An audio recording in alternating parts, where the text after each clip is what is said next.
8 de la mañana con 36 minutos, 8:36 minutos, avanzamos con más entrevistas en Punto Noticias, primera emisión a través de Pichincha Universal. Tenemos el gusto de saludar con don Salvador Quispe, asambleísta de Pachacuti, que está ya con nosotros. ¿Cómo está, don Salvador? Buenos días, bienvenido, gracias por acompañarnos. Le saludamos a Alexis Moncayo, quien le habla, Licenia Espinel. El presidente Lasso dice que a su regreso de Estados Unidos, donde ha sido sometido a esta intervención quirúrgica, lo primero que va a hacer, la primera cosa que va a hacer cuando llegue al país es reunirse con ustedes un poco para bajar las tensiones tras las declaraciones emitidas por representantes de Pachacuti en el sentido de que no están de acuerdo con que se mantenga el incremento mensual de los combustibles, no están de acuerdo con esta adhesión al convenio del CIADI. ¿Y cómo toman ustedes esta reacción del presidente de la República? ¿Ya tienen una fecha exacta para esta reunión? Buenos días, don Salvador. Bienvenido, buen día. Sí, Gisenia, buenos días. Alexis, qué gusto saludarlos. Placer. Saludos también para quienes le escuchan o nos escuchan a través de esta emisora. No tenemos ninguna comunicación oficial. Lo que sabemos es lo que se está escuchando a través de los medios de comunicación, pero en general, por supuesto que es necesario conversar. El diálogo es el mejor mecanismo para hacer saber qué es lo que estamos pensando y también para escuchar al presidente de su propia voz, qué es lo que está pensando. Ciertamente hemos escuchado varios asuntos que tienen que ver, por ejemplo, con la intención de concesionar, llaman ahora, o privatizar el CNT o las empresas eléctricas o el Banco del Pacífico o las refinerías. Entonces, estos temas amerita conversar. Nosotros hemos dicho no estamos de acuerdo. Y no lo decimos hoy, lo hemos dicho siempre. No estamos de acuerdo que el Estado entregue sus activos. Esas fueron las luchas, entre otras, porque impulsamos nuestro accionar en el año 1999. Y estas fueron, entre otras, las razones de la caída del expresidente Maguad. Luego llegó Ricardo Noboa en el gobierno de Gustavo Noboa al frente de CONAM, también diciendo que va porque va a las privatizaciones del sector eléctrico. Y nosotros dijimos no estamos de acuerdo y no se lo permitió. Y así siguen las intenciones. Nosotros no estamos de acuerdo con eso y nos vamos a parar allí. Así que es bueno mejor conversar para evitar algunos otros eventos que tengan que ver con estas situaciones y otros temas, ¿no? Que tienen que ver con el CIADI, que tiene que ver con las necesidades que hay que impulsar, la lucha en contra de la corrupción que hace tanta falta y que vemos que todavía están ahí ciertos actores quienes manejaron, por ejemplo, la política petrolera. Ahora se jactan de que son técnicos que tienen una experiencia de 40 años y que ahora están al frente de la cartera de petróleos. Nos preguntamos si son tan buenos técnicos y en 40 años, ¿por qué no evitan o pusieron la infraestructura necesaria para dejar de quemar el gas natural en la Amazonía y aprovechar eso para el bien de los ecuatorianos y aprovechar alrededor de $1.000 millones anuales con eso? ¿Dónde se quedó la experiencia y la técnica? Pero sí vemos algunos contratos petroleros que vienen desde el año 2011, por ejemplo, los contratos de prestación de servicios, donde el Ecuador está perdiendo alrededor de $1.000 millones anuales. ¿Por qué no han sido capaces de revisar aquello? Me pregunto hoy, ¿van a revisar o van a seguir con eso de hacerse de la vista gorda frente a esos contratos? ¿Con qué propósito? Entonces sí, estos son los temas que tenemos que conversar de cara a pedir que se tomen los correctivos necesarios. Ahí está el dinero, en vez de estar pensando mocharle el sueldo de quienes ganan 900 y pico de dólares. Entonces son temas urgentes a conversar para ayudar a dar una orientación por el bien de todos los ecuatorianos. ¿Cómo le va, asambleísta? Un gusto saludarle, como siempre. Una de las exigencias, digamos, o uno de los planteamientos que han hecho ustedes en esta semana, en aquella rueda de prensa, fue que el gobierno congele el precio de los combustibles, que vemos se va ajustando cada vez más a los precios internacionales del barril de crudo, y vemos que esta semana ya ha pasado la barrera de los $70 el WTI, que es el referencial para el crudo ecuatoriano. ¿Ustedes creen que hay apertura para tratar ese tema, que fue además una de las causas que provocó la revuelta de octubre del 2019. Este es un asunto que lo venimos sosteniendo desde octubre de 2019. Nos quedamos algo tranquilos cuando se derogó el decreto 883 y se esperaba que eso se respete así como fue el acuerdo. Lamentablemente, aprovechándose de la pandemia, aprovechándose de que tuvimos que encerrarnos en nuestras casas, en mayo del año pasado, reviven el decreto 883 con el número 1054 y otros decretos como el 1158 para ir ajustando el precio de los combustibles al precio internacional. Estas cosas molestan, preocupan, pero claro, al gobierno anterior poco o nada le importaba. Esto tiene que revisarse, esto no puede seguir. Hemos propuesto que el diálogo que se mantiene tiene que incluirse también al sector de los usuarios del transporte. No se puede quedar el diálogo solamente entre el gobierno y el sector del transporte. Aspiro que hoy o mañana la Asamblea Nacional conozca un proyecto de resolución que hemos presentado que busca exhortarle al señor presidente de la República un diálogo incluyendo a los sectores, a las organizaciones sociales que representan de alguna manera a los pasajeros, a los usuarios, a la gente que paga el pasaje, para que estos diálogos también incluyan a estos sectores y con esas opiniones se llegue a algún acuerdo. El congelamiento del precio de los combustibles hemos propuesto en el sentido de subsidiar de una manera focalizada, pero no solamente pensando para el transporte de los pasajeros, sino también pensando en el transporte de los alimentos, es decir, la carga, pensando también en los agricultores. ¿Cómo se focalizaría, asambleísta, cómo se focalizaría para que ese subsidio llegue a las personas que realmente necesitan? Bueno, ahí hay varias propuestas. Nosotros hemos estado hablando con algunos técnicos y nos indican que la mejor forma sería colocando un chip a los carros que deberían ser beneficiarios de ese subsidio, y ese chip nos iría dando la información en función de los cupos que se asigne a cada vehículo, si tiene o no el cupo para recibir un combustible subsidiado o no. Entonces ya ahí la tecnología sí nos permite encontrar esos mecanismos. Aquí lo que hace falta es la decisión política que se debe tomar en torno a ese tema. Ya el subsidio focalizado no es un tema nuevo. Yo me acuerdo que en octubre de 2019 la discusión era: no queremos el subsidio para todo. Sí estamos de acuerdo con el subsidio focalizado, nos decían los representantes del gobierno de entonces, los representantes de las cámaras, y nos preguntaban públicamente a nosotros que si estamos o no de acuerdo con esa propuesta. Y se lo dijimos: sí, vamos, trabajemos. Pero ha pasado el tiempo y ahora ponen de pretexto de que no hay información, que no cuadra la información con el SRI, con no sé quiénes, y que por eso no se puede. Oiga, ¿hasta cuándo la falta de trabajar en este cruce de información va a ser la causa para que sigan pagando las consecuencias los pasajeros, la gente, los usuarios?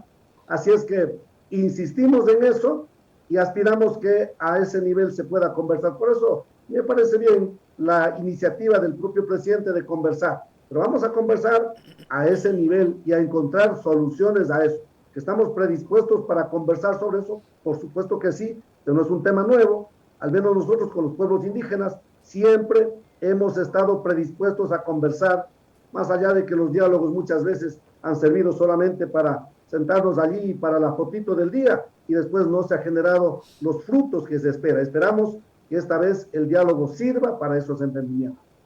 Don Salvador, yo tengo dos inquietudes. La una relacionada con esta insistencia tanto suya como de los dirigentes de Pachacutic de que no hay una alianza con el gobierno del presidente Lasso, más allá de que se le ha visto a la titular de la Asamblea Nacional en el lanzamiento de programas del gobierno, acompañando al presidente algunas de las gestiones que se han dado, pero más allá de eso, ustedes han insistido en negar que no hay un acuerdo con el gobierno. ¿Por qué esa insistencia ahora? La una, y la otra, ¿cuál va a ser la posición suya, la de su bloque de Pachacutic frente a este este acuerdo del CIADI. Usted dice que en esta conversación que van a mantener con el jefe de Estado van a abordar también este tema.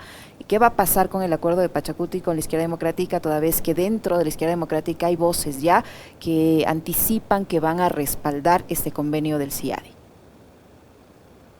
Nuestra intención siempre es seguir en esta minga con izquierda democrática, con las organizaciones sociales, con todos. Conversaremos, pero claro, nosotros no podemos estar de acuerdo, no lo decimos ahora, lo dijimos siempre, que cuál fue el beneficio que recibió el Ecuador al haber sido parte de este organismo de arbitraje internacional en los 23 años que fuimos parte de él. Desde el año 1986, cuando entramos a ser parte, hasta el año 2009. Se dice que al ser parte del CIADI, garantizamos para que haya una mayor inversión extranjera. En 23 años, cuando el Ecuador fue parte del CIADI, ¿cuál fue el nivel de inversión extranjera que vino al Ecuador? No se ha visto el efecto de esa adhesión al CIADI. Sí, hay alguna inversión extranjera en buena hora. Vemos otros países que no son miembros del CIADI y tienen una muy buena inversión extranjera. No hemos visto mayores cambios. Sí hemos visto cómo los efectos de ser parte del CIADI, que nos han puesto contra la pared con estos arbitrajes internacionales, el Ecuador ha pagado más de 9.000 millones de dólares, incluido el último que Perenco nos puso contra la picota, y ahora tenemos que pagar estos 374 millones de dólares adicionales. Entonces nosotros estamos diciendo que para que haya mayor inversión extranjera, no necesariamente tenemos que irnos a ser parte del CIADI, pero sí debemos hacer aquí los correctivos necesarios. No pueden seguir estos actos de corrupción, negociaciones por debajo de la mesa. En petróleos una serie de contratos raros, oscuros, que de a poco se corrigen, pero otros están ahí pendientes todavía. Esos son los asuntos que hacen que la gente aquí se moleste, hay agitación social, hay desestabilidad política, y claro, seguramente todos esos asuntos será que también las inversionistas estarán viendo, pero ¿de quién depende? ¿Depende del CIADI? ¿Depende de la gente? No, depende de quienes están administrando, que nos demuestren transparencia ante los ecuatorianos, y eso también estarán viendo desde afuera. Así que no necesariamente es que si nos adherimos al CIADI va a haber más inversión extranjera. Ya está claro, está visto que eso no ha sido así, y si es que irnos con el CIADI significa ponernos la soga al cuello para que con cualquier pretexto más luego hacen contaminación ambiental, Perenco y su contaminación ambiental en la Amazonía, y después vienen más bravos a ponernos contra la pared a nosotros, no, así tampoco. Entonces esto tendrá que, si ya la señora Baki inconsultamente ha firmado en los Estados Unidos ese compromiso para arrastrarnos al CIADI, en su momento el tema tendrá que pasar por la Asamblea Nacional. Y por lo menos Pachacuti no votará a favor de esa adhesión.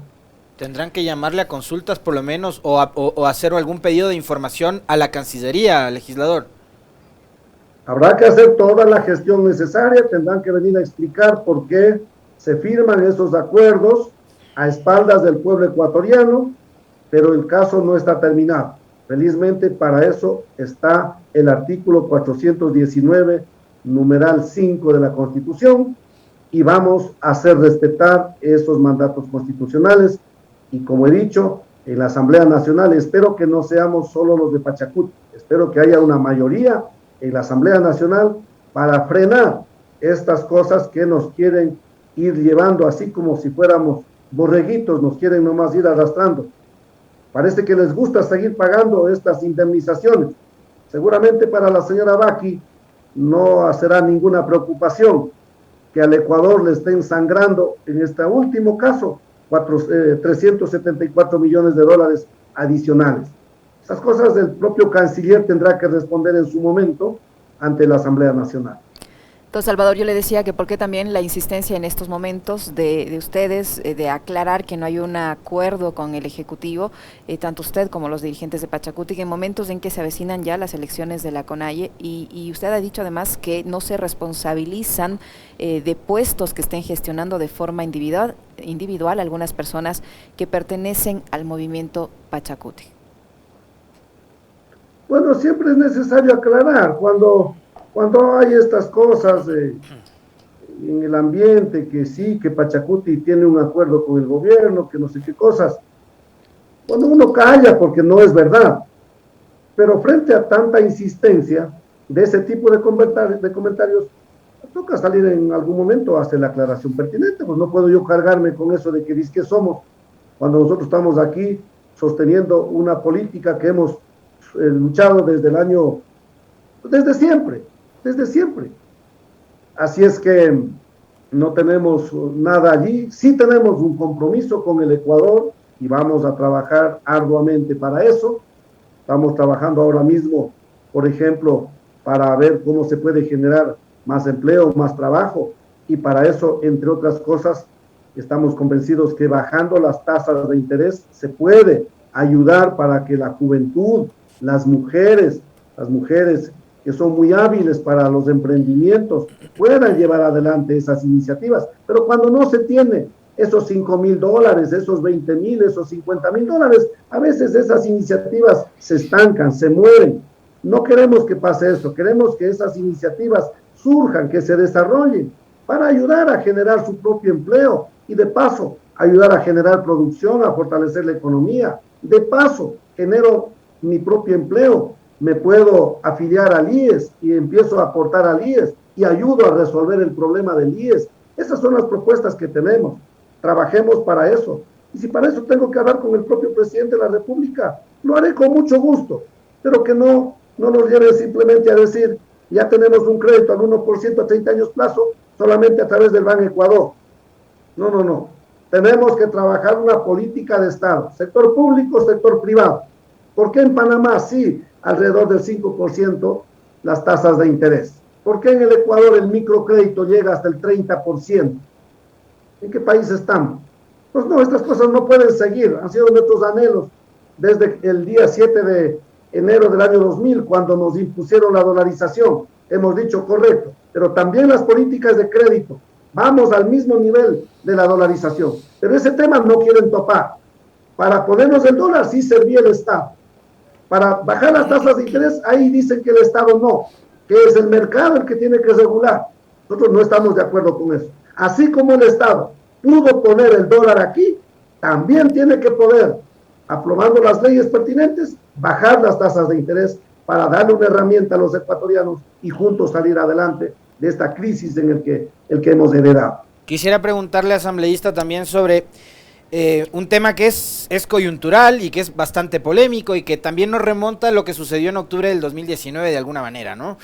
Sobre todo por lo que se ha conversado y por los contenidos de informes que han llegado a manos de los legisladores que están en la Comisión de Fiscalización, informes que son elaborados además por el Cuerpo de Bomberos y demás.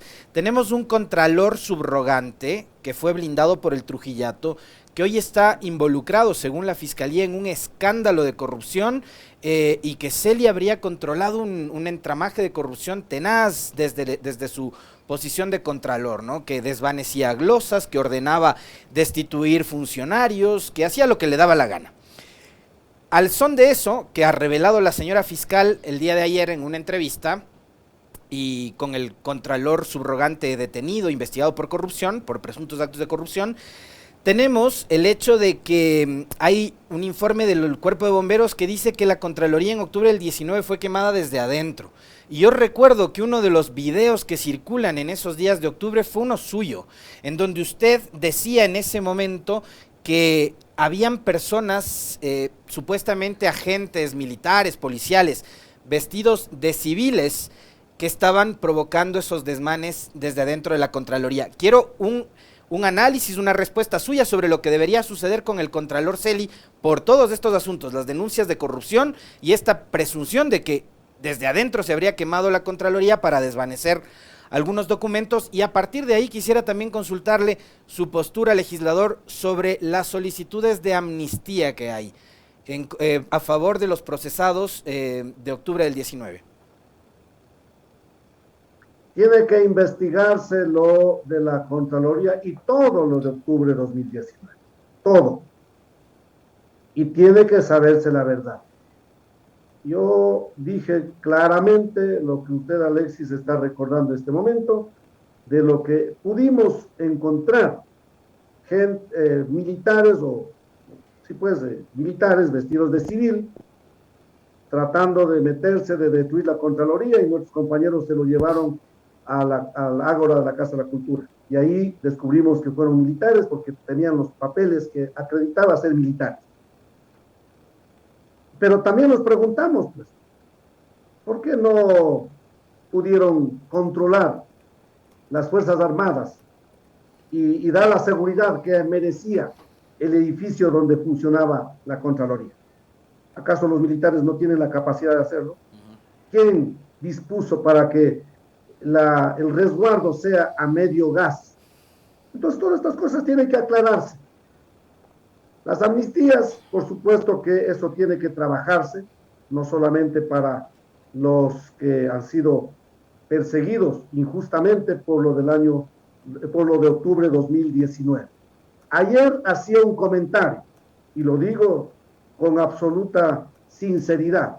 Yo no recordaba, pero me dicen que ahora está de parlamentario andino de UNES, Virgilio Hernández. No sé si es cierto, si no es cierto, me disculpo. Me dicen que anda con grillete por su participación en octubre del 2019. Si eso es cierto, no puede ser.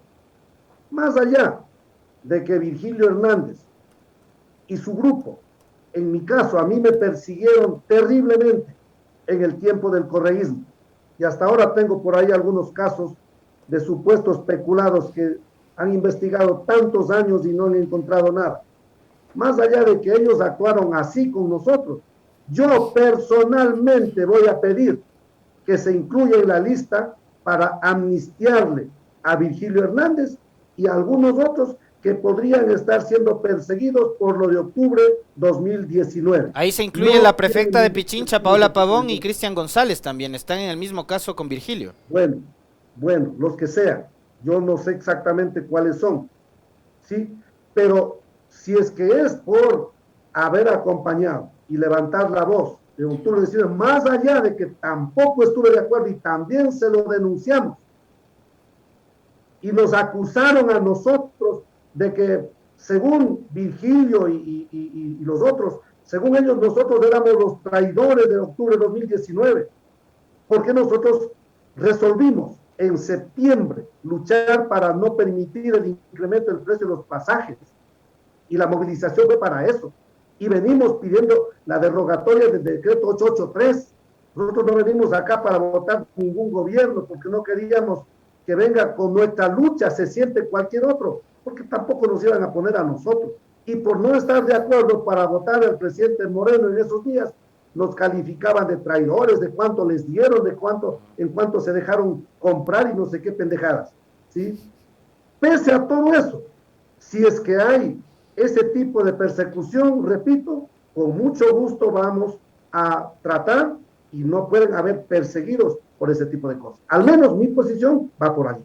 Don Salvador, y en ese sentido, sobre el tema de octubre, uno de los actores principales de defensa de los derechos humanos en las manifestaciones de octubre fue el Defensor del Pueblo. ¿Cómo entender ahora que un integrante de Pachacútic haya presentado una solicitud de juicio político en contra de alguien que en su momento defendió los derechos humanos durante las protestas de octubre? Bueno, hay que separar las dos cosas, ¿no? Y hay que investigar bien. Se ha iniciado el juicio político al Defensor del Pueblo. Eso no significa que ya está una censura. Tiene que investigarse bien, ¿sí? Pero ahí también a veces para uno es difícil pues ponerse a pelear con la mujer ecuatoriana. Cuando de repente nos dicen, aquí se enjuicia porque ha habido una ofensa a una mujer. Bueno, si efectivamente ha habido una ofensa a la integridad de una mujer, por supuesto que eso tiene que ser sancionado, más aún si viene del defensor del pueblo. Pero sí estamos pidiendo, investíguese bien. Efectivamente, hay una falta de respeto a una mujer, a una dama. ¿O es que eso es algún tipo de montaje? A mí ya me están comentando por allí que hay 3 generales que eran parte del entramaje para que haya ese problema, y que en el supuesto momento de la intención de la violación a aquella dama habrían habido policías alrededor filmando. Bueno, queremos ver el video. Yo no sé si alguna persona quiere o intenta algún acto de esa naturaleza cuando está junto al esposo de la señora víctima, cuando está al lado de algunos guardias. Hay que investigar. Yo no estoy aquí ni para escudar y tratar de defender al defensor del pueblo.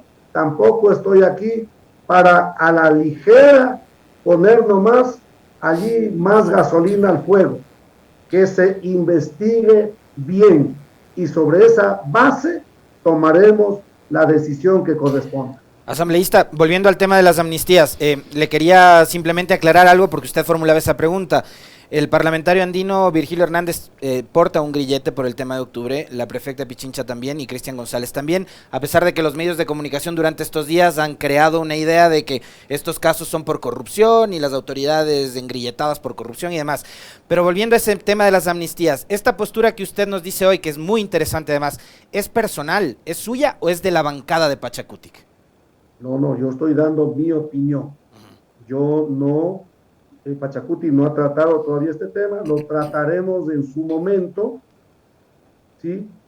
Pero lo estoy diciendo con absoluta claridad. No es nada bueno ser perseguido. Personalmente sufrí esa persecución durante mis 10 años de prefecto, ¿sí? Juicios uno sobre otro. El expresidente Correa cogía su micrófono en la sabatina y en esos enlaces que tenía casi con la mayoría de los medios de comunicación, decía, ¿por qué no está preso Salvador Quispe hasta esta hora? Y el otro decía, ya mismo lo tenemos preso. Esas persecuciones que no tienen ningún sentido. No queremos que eso se repita con alguien. Las persecuciones son terribles. Se metieron hasta con mi padre, con mi madre, personas de la tercera edad que nada tienen que ver en el mundo político, que viven su vida, gracias a Dios están vivos, pero hasta con ellos se metieron. Esto es terrible, una persecución política. Yo personalmente no quiero eso para nadie, ni siquiera para mi peor adversario. Si es que hay errores de corrupción, etcétera, en serio, bueno, que los jueces hagan su trabajo respetando el debido proceso en el marco de la justicia. Si alguien tiene que pagar por sus actos, que paguen. Y si eso me toca a mí, que venga, pero no como una persecución de nadie. Si uno ha cometido un error, que la justicia haga su trabajo y aplique lo que corresponda a cada quien. Tampoco estoy aquí para solapar, para alcahuetear los hechos de corrupción. Exigimos a la Contraloría, exigimos a la Fiscalía, exigimos a la justicia en esos casos ser ágiles, y quien tenga que pagar por sus actos de corrupción, que pague lo que la ley ordena. Aquí no estamos para esconder, ni para tapar, ni para nada de esas cosas. Que se haga justicia para todos. Pero que paren la persecución. Gracias, asambleísta Salvador Quispe. Muy gentil por haber aceptado la invitación a este diálogo. ¿Nosotros, Licenia, con esto? Nos despedimos. Gracias, don Salvador. Que tenga un lindo día.